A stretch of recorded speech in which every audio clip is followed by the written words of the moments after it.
வணக்கம் நண்பர்களே. ஒரு குறிப்பிட்ட நட்சத்திரங்கள் வர்றபோது நாம் எந்த ஒரு சுபகாரியமும் செய்யக்கூடாது.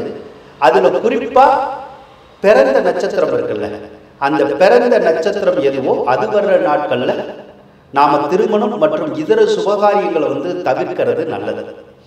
பிறந்த நட்சத்திரத்தோட மற்ற 2 நட்சத்திரங்களும் வரும்.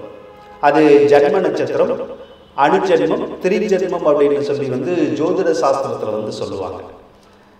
அதாவது ஒரு குறிப்பிட்ட கிரகத்துக்கு மொத்தம் 9 கிரகங்கள் இருக்கு இல்லையா, அதுல ஒரு கிரகத்துக்கு 3 நட்சத்திரங்கள் இருக்கும்.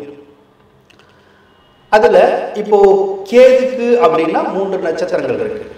அந்த கேதுக்குடைய நட்சத்திரங்கள் அசுவினி, மகம், மூலம். இந்த 3 நட்சத்திரமுமே கேதுக்குடையது தான். அப்ப இந்த 3 நட்சத்திரத்துல யார் ஒருத்தர் பிறந்திருந்தாலும் இந்த 3 நட்சத்திரங்களையுமே தவிர்த்து தான் நல்ல காரியங்கள் செய்யணும். இந்த 3 நட்சத்திரங்கள்லையும் நல்ல காரியங்களை செய்யக்கூடாது.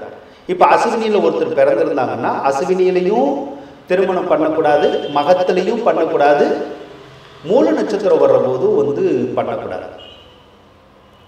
இதே போல ஒருத்தர் சுக்கிரனுக்குடைய நட்சத்திரங்கள்ல பிறக்கிறாங்கன்னு வச்சுக்குவோம். சுக்கிரனுக்குடைய நட்சத்திரங்கள் பரணி, பூரம், பூராடம்.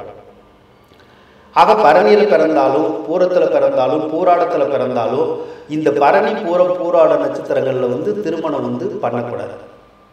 இப்போ கார்த்திகை நட்சத்திரம்னு எடுத்துக்கிட்டா அது சூரியனுக்குடையது. மொத்தம் 3 நட்சத்திரங்கள்: கார்த்திகை, உத்திரம், உத்திராடம்.